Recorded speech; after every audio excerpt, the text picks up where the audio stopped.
नमस्कार, मैं रवीश कुमार। ये मेरा YouTube चैनल है।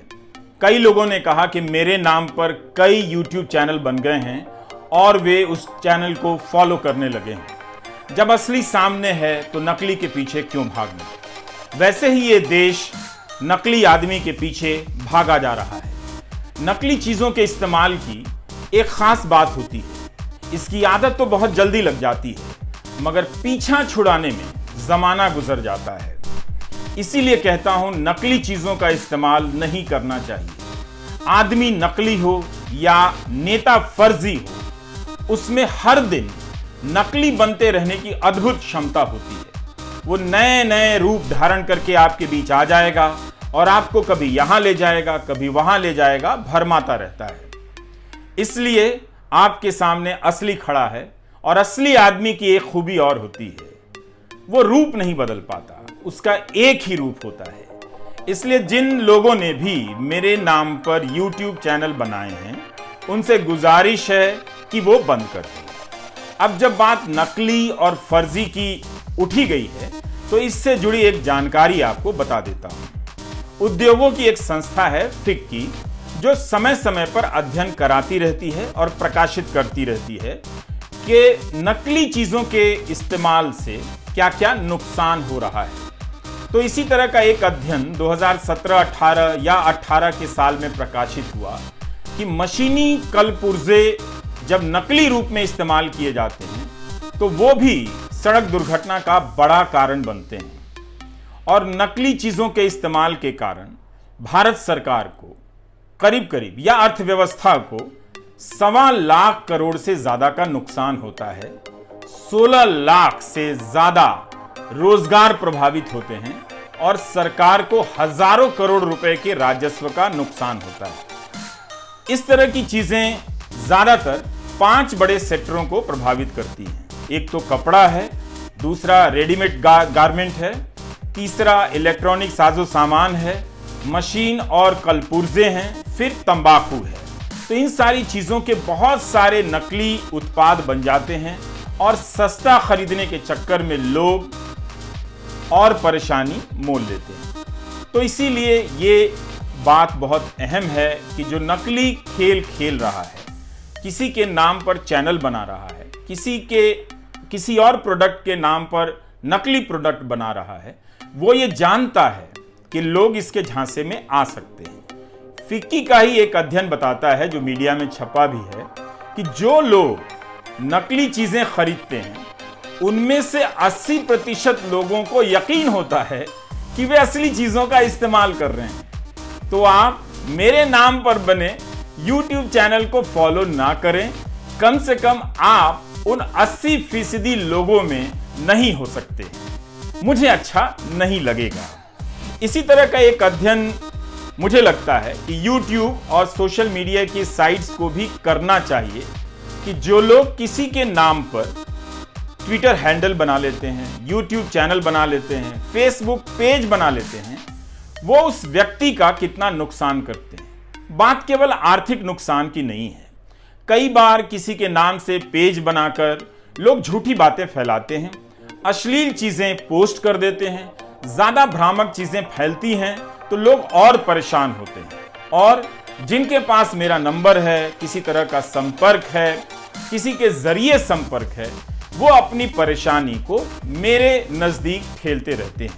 क्या ये आपका चैनल है? हमने इसे फॉलो कर लिया है।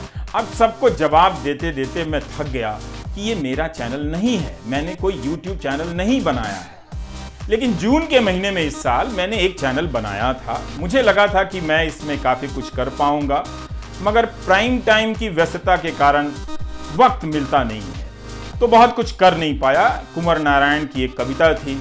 पर अब लगता है कि मुझे उस चैनल को सक्रिय कर देना चाहिए, ताकि नकली चैनल जो बनते जा रहे हैं और लोग उसे फॉलो कर रहे हैं, उन लोगों की परेशानी दूर हो सके। तो हम इन चीज़ों के बारे में हमें ज़्यादा सतर्क रहना चाहिए। बहुत ज़रूरी नहीं है, हर बार ज़रूरी नहीं है कि कोई माँ गंगा की गवाही दे, उनकी कसम खाए तभी हम आप पर यकीन करें। ऐसे लोग ज़्यादातर मामलों में आपके यकीन का दोहन करते हैं, फायदा उठाते हैं। मां गंगा कभी साफ नहीं हुई, लेकिन उनके नाम पर कस्में उठाकर कितना सब कुछ सच्चा सच्चा लगता था। लेकिन इलाहाबाद हाईकोर्ट के हाल की टिप्पणियों को पढ़िए। जब इस मामले में सुनवाई चल रही है तो हाईकोर्ट की बेंच की टिप्पणियां क्या हैं? इलाहाबाद हाईकोर्ट की तरफ से आवाज आ रही है कि जो सवाल पूछे जा रहे हैं गंगा की सफाई को लेकर, उन प्रश्नों के तो जवाब ही नहीं आ रहे हैं। इतनी सारी एजेंसियां खड़ी कर दी गई हैं, मगर इस एक बात का जवाब नहीं मिल पा रहा है कि जब पर्यावरण इंजीनियर नहीं है तो कौन इसकी जांच कर रहा है कि गंगा निर्मल हुई है या नहीं। तो इस तरह से हजारों करोड़ रुपए की यह परियोजना है, लेकिन एक सवाल का जवाब ढंग से अदालत के सामने नहीं दिया जा सका है। आप उस रिपोर्टिंग को पढ़ भी सकते हैं। इसलिए बहुत जरूरी है कि हम असली सवालों तक पहुंचे और गेंद मिड विकेट पर डालें। दाएं बाएं वाइड स्विंग कराने से कोई फायदा नहीं। जब तक हमारे सवाल सीधे नहीं होंगे, पता नहीं चलेगा कि जवाब आ रहा है या जवाब देते नहीं बन रहा है। इसलिए बहुत जरूरी है कि हम अपनी जिंदगी में नकली चीजों को, दाएं बाएं के रास्तों से चलने की आदत बदल डालें।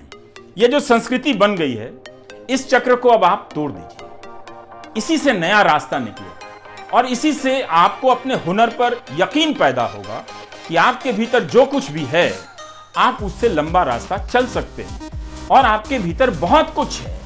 एक बार आप अपने भीतर झांक कर देखिए, हजारों असली चीजें बाहर आने का इंतजार कर रही हैं। आप बस उस नकलीपन के चक्र से बाहर आ जाइए।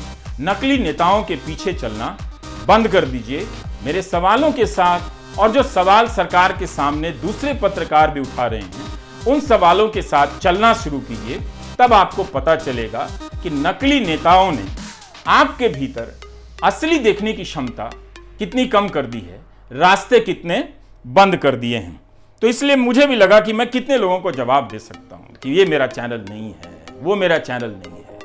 तो जो चैनल था उसे अब सक्रिय करने की सोच रहा हूं, ताकि आपको इन प्रश्नों से छुटकारा मिल जाए और आप असली के नाम पर जो चैनल है रवीश कुमार ऑफिशियल, उसी को आप फॉलो कर सकें। आने वाले समय में कोशिश करूंगा कि समय समय पर और तेज रफ्तार से इसमें सामग्री डाली जा सके, ताकि फिर कोई दूसरा फायदा उठाकर मेरे नाम पर नकली YouTube चैनल ना बना सके। आप अपना ध्यान रखिएगा। नमस्कार।